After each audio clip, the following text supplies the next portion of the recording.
Hey friends, this is part 2 of my interview with Leah Wilson, health freedom attorney and executive director of Stand for Health Freedom. And we are getting into the flu shot. So I have a lot of people asking me about the flu shot. Is this different this year? Should I do it? Should I take it? And why or why not? So let's get into the data here on the flu shot. So number one, as a health freedom attorney, has there ever been a study that showed the correlation between the flu shot and the coronavirus? And what did that study or studies, what did that show? So we're talking about what could be different this year. And the argument is because the coronavirus, we have the coronavirus, we must take our flu shot. So what is that correlation? Well, the only study that we have showing the correlation is one that was done by the government's own Department of Defense. And what it showed was those who received the flu shot had a 36% higher chance of suffering from the coronavirus than those who did not receive the flu shot. That's the only study we have showing any correlation between the flu shot and the coronavirus. And what it shows is a 36% chance increase in suffering with that virus. And so you have to ask, why is this not being widely shared? Why is this study not being respected? This Department of Defense study, why is it not being brought to the table with these public health authorities who are pushing the flu shot harder than ever this year because of the coronavirus? So they actually say, and I'm going to quote this study, quote, receiving influenza vaccination may increase the risk of other respiratory viruses, a phenomenon known as virus interference. So what does that mean? Is that this isn't about public health as much as this is about something different. But let's continue down this trail. So am I hearing you correctly in saying that there's actually no research that shows that getting the flu shot is going to be protective of the coronavirus? That's right. And actually, the one study that actually has studied it actually shows that it increases your chance of getting COVID by what, 36%? 36%. Okay, so that doesn't necessarily make sense because you're seeing across the board in some states, to go to school, as an example, you have to get the flu shot. And so where's their justification for that? Maybe it's that they're saying they don't want to overwhelm the hospitals with the flu and also COVID at the same time. I've heard that argument. So as a health freedom attorney and understanding this landscape and really digging into this, what is really the argument that would be against that? Saying that, hey, we don't want to overwhelm the hospitals.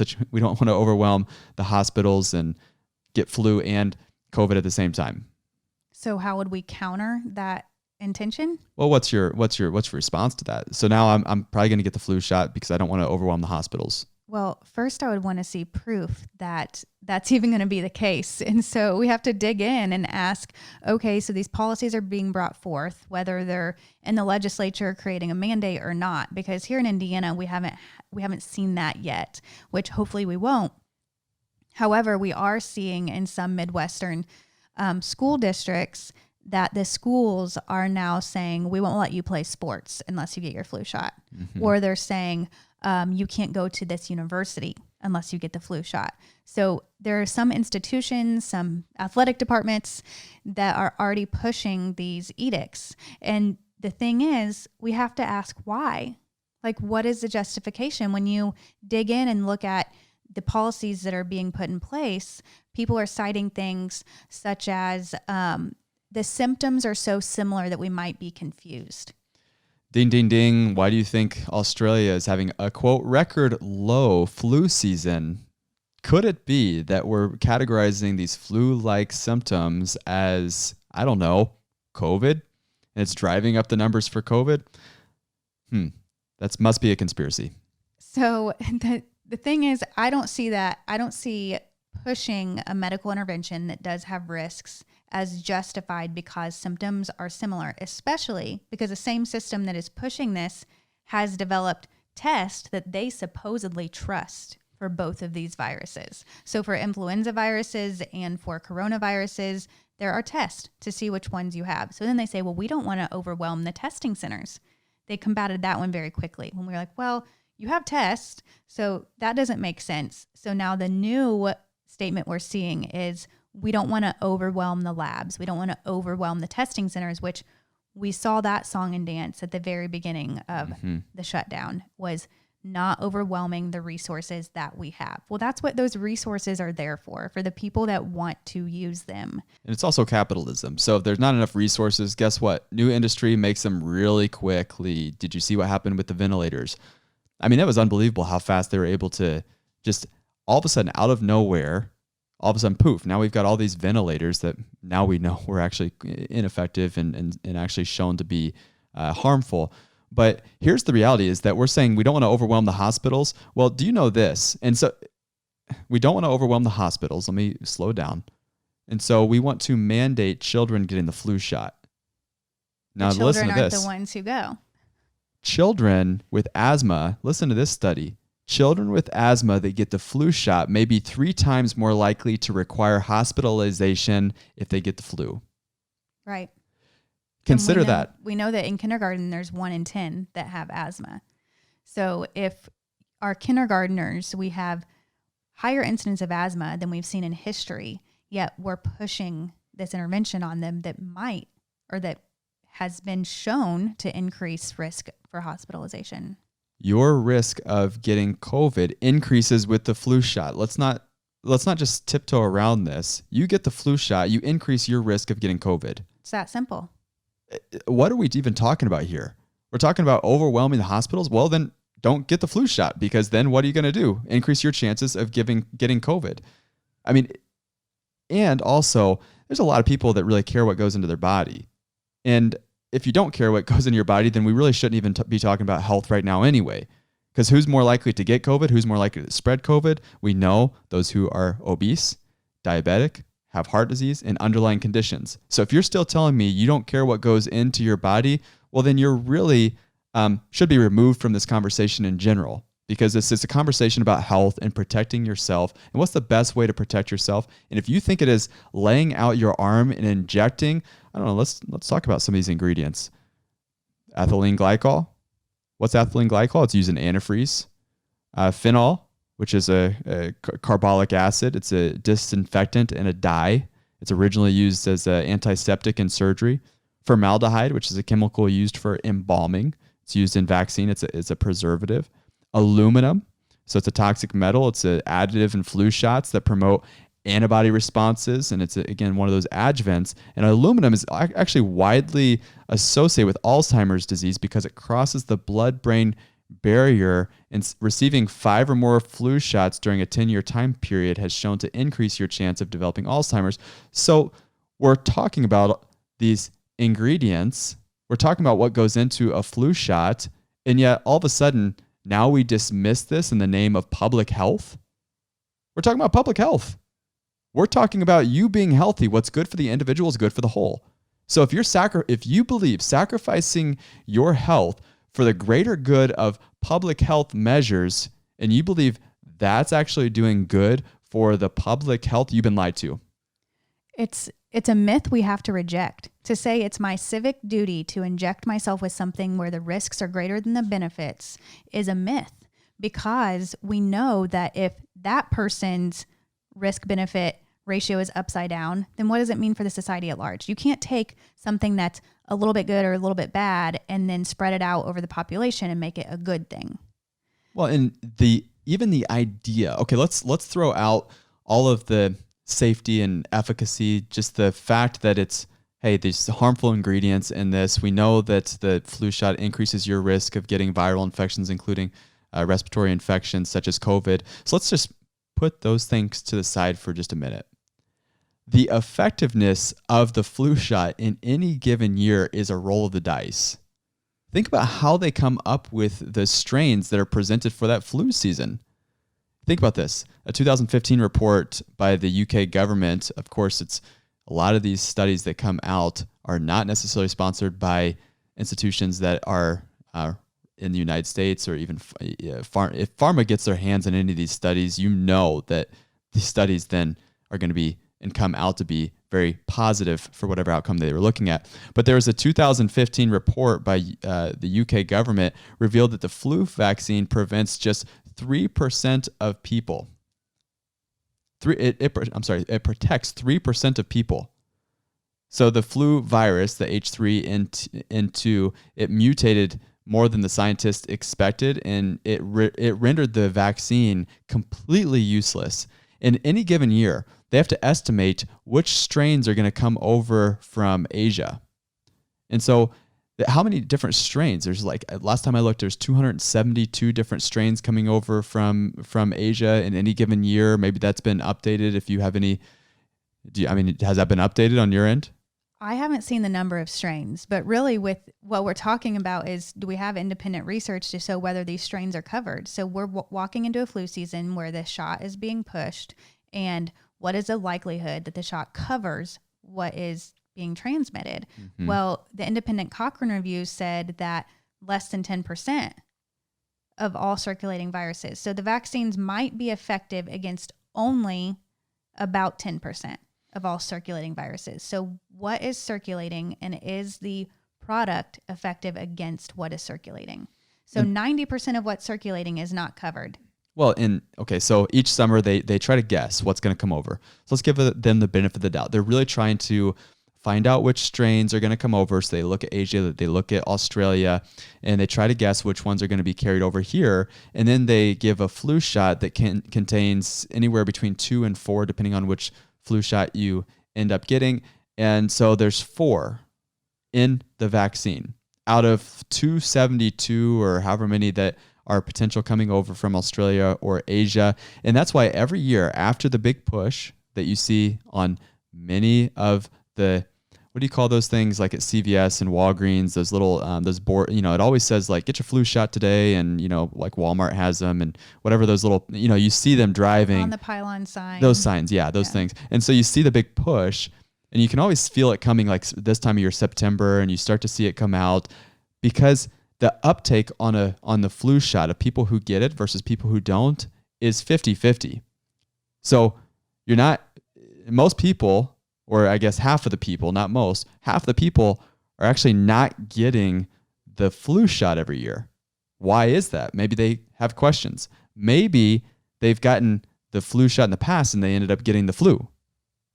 Now, you've known people like this, and I have too, because we operate a natural health center. We get a lot of times the reports of people who say, I'm never going to do that again. I got the flu shot that one time and I got the flu. I'm never doing it again. Do you know when you question the CDC about that, it's actually on their website, and say, can you get the flu from the flu shot? Do you know what they say? I don't. They say, that's not possible. So all those people, if you're listening and you've gotten the flu immediately after the flu shot, you're a conspiracy theorist. That is not possible. The CDC knows more about what can happen in your body than you do. So think about this. You immediately and you correlated the two. You're like, no. It is true. I know for sure it is true. CDC says, nope. And now you know what parents of vaccine-injured children feel like, because that's exactly what's said to them when they say, no, I saw what happened. I know for sure my child is vastly different after that vaccine. And yet the medical community, the CDC, everyone who's in the 3-letter agencies says that's not possible. And yes, we have a vaccine injury compensation court, but guess what? It's rare. It doesn't happen. And we're not even going to tell you how to get compensated. Think of how ridiculous this is. And guess what? Within that court, guess what the number one vaccine is that they are paying out for? It's what? The flu shot. The flu shot. 50% of vaccine injury payouts are for adverse events from the flu vaccine. And that's according to the Vaccine Injury Compensation Program and VAERS, the database where all vaccine injuries are reported. Well, they're not all reported. Not even close. Where vaccine injuries can be reported. What's the percentage of vaccine injuries that are reported? I mean, it's low. It's Health really and low. Human Services did a study that said about 1% of vaccine injuries are actually ever reported. 1%. So if they've paid out $4.1 billion at this point with only reporting 1% of the vaccine injuries, would it be fair to say that there's probably more people who've been injured out there that have not reported? And what does that even amount to? What is the value of that compensation when the compensation is capped at $250,000 per injury or death? So if you have a lifelong injury, a lifelong incapacitation, a lifelong now nonverbal, or in chronic pain, that's capped at $250,000. So we have to take the 4.3 billion, 4.1 billion, depending on if attorney's fees are included or not. We have to take all of that with a grain of salt, considering there's a cap and only 1% of those injuries or deaths are being reported. And what is it even worth? I mean, what is a life worth when that's your child? You know, what is that even worth when that's your health? When you lose your health, you lose everything. And what amount of money, if you were to lose your health today, what amount of money would you pay to get it back? Well, you'd pay anything. And there's no amount of money that they could pay. If someone were to say, I'm going to pay you X amount of money, but I'm going to steal your health. I'm going to take away your health. And most people are going to say, no, thank you, because my health is my greatest asset. I don't want any part of that. Unless you're on your deathbed, that makes no sense. And so the reality is when we lose our health, we lose everything. And so there's no number or value that really can supplant that. So we know that the flu shot, we know, number one, that getting the flu shot does not necessarily reduce your risk of getting COVID. It actually increases your risk according to, what's the study? Who was it? The Department of Defense. Okay, so it increases your chance by 36% of getting COVID.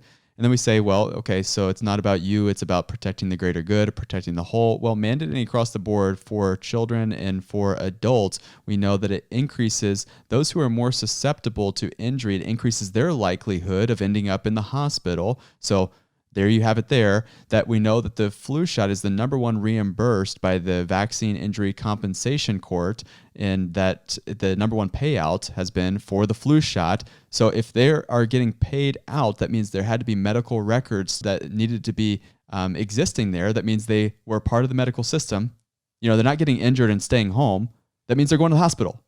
Right. That means that we can overwhelm the system by all the injuries that end up happening. Yes. And just want to throw in there that if you look at the package insert of the flu shot, section 13.1 is on most inserts, and it says that it has not been studied for carcinogenic or mutagenic potential or for impairment of fertility. So that means that this intervention hasn't been studied for cancer causing, for changes in DNA, or for effects on fertility.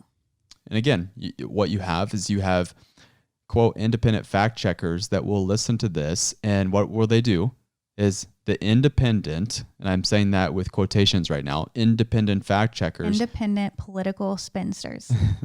Because what do we have? If it's any dissenting information or that goes against the common narrative of that flu shots or all vaccines are safe and effective and that they've been well studied in order to get to the market, we're seeing that now with COVID. How untrue that really is. In fact, if you had the amount of public scrutiny that is now currently happening with COVID, if you had that with the other 72 vaccines that are on the market, we would not have vaccines that are on the market. The amount of public scrutiny that is existing here with COVID is really highlighting the fact that there are a lot of variables to bring a vaccine to market, and that many of which, unfortunately, have no longitudinal or long-term studies when it talks about the efficacy and safety. How do you study currently? How do you study COVID for long-term safety when we're warp speed rushing it to market?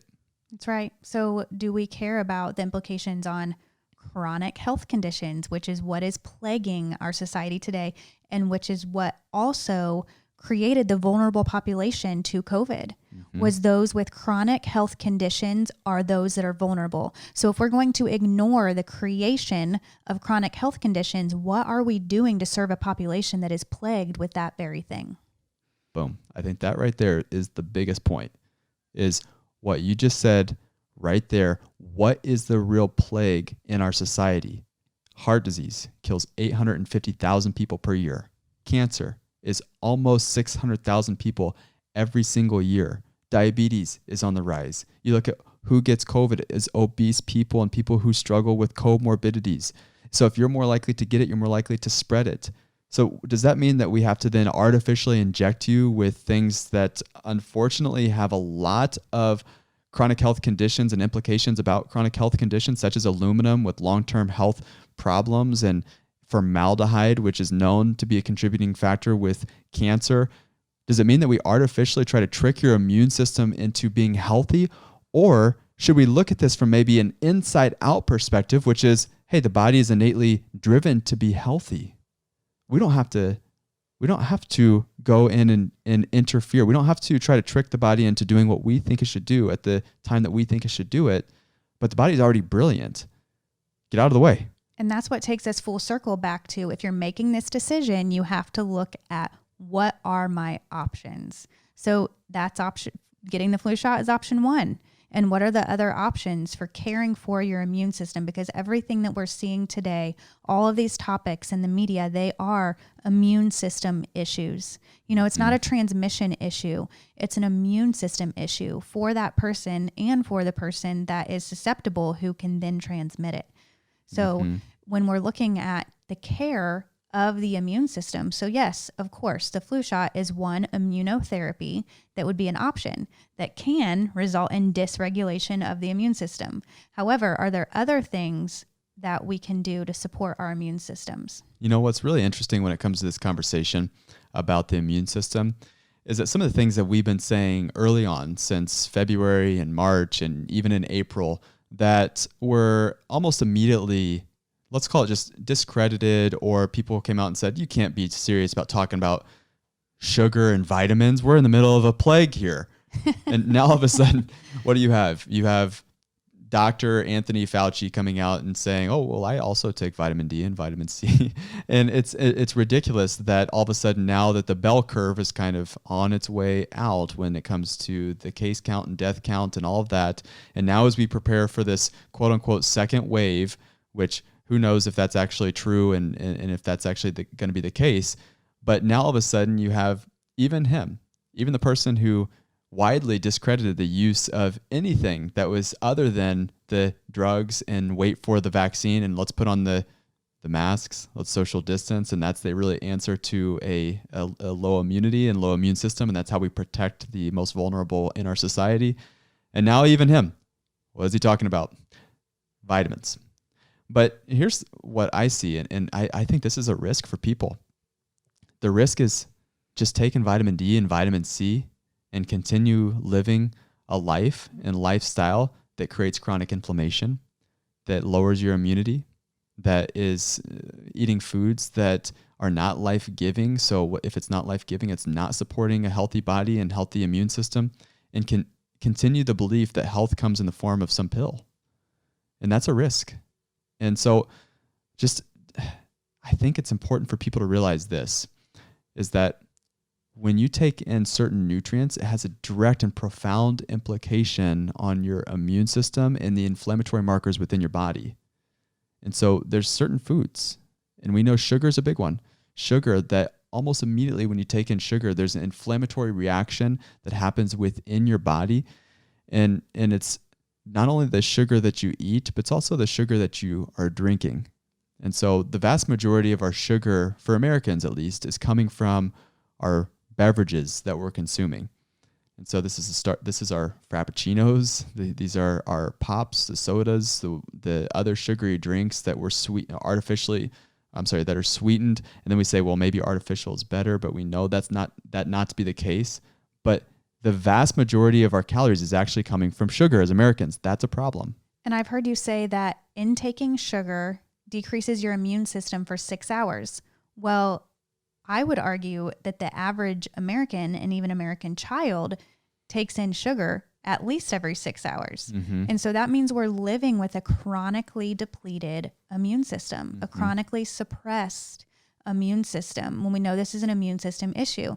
And I love what you said about not just preaching vitamins and leading that as a false hope, even though it's a much safer option than one that has chemicals and additives and, mm-hmm. Suppressing the immune system in different ways. However, we have to realize with any measure we take, are we giving the virus the power or the host the power? Because mm-hmm. there's no hope in giving the virus the power. It's like waiting for the boogeyman to jump out and scare you. Mm-hmm. Whereas if you give the host the power and you're prepared for life and you live strong through life, then that's a different story. So even just taking vitamin D and vitamin C and zinc if you get sick isn't necessarily making that change to build the strong host. That's right. It's still just fighting against the virus. And that's why what you consume, yes, food, but also entertainment.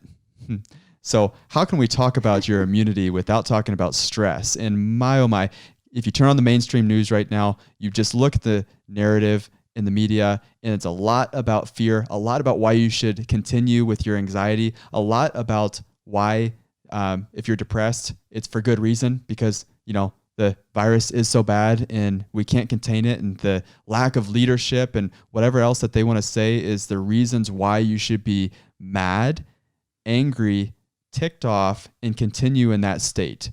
I would argue that is the absolute worst thing that you can do for your health. The absolute worst is to stay in that state.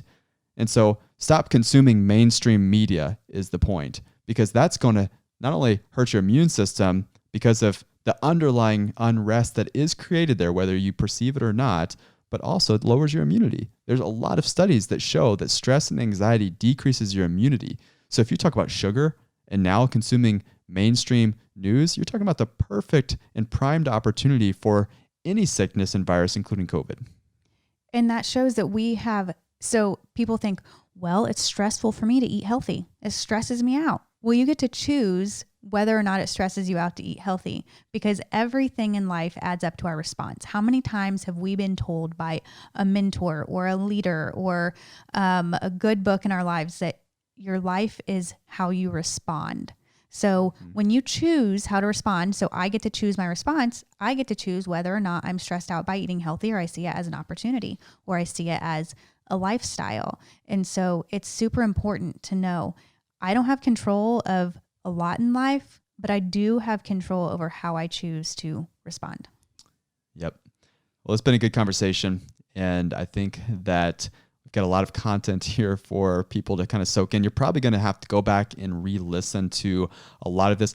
I believe what Leah was talking about initially with Stand for Health Freedom and how you can take a stand, and really just knowing that your voice does matter. I think that is empowering, knowing some of the statistics, knowing the research.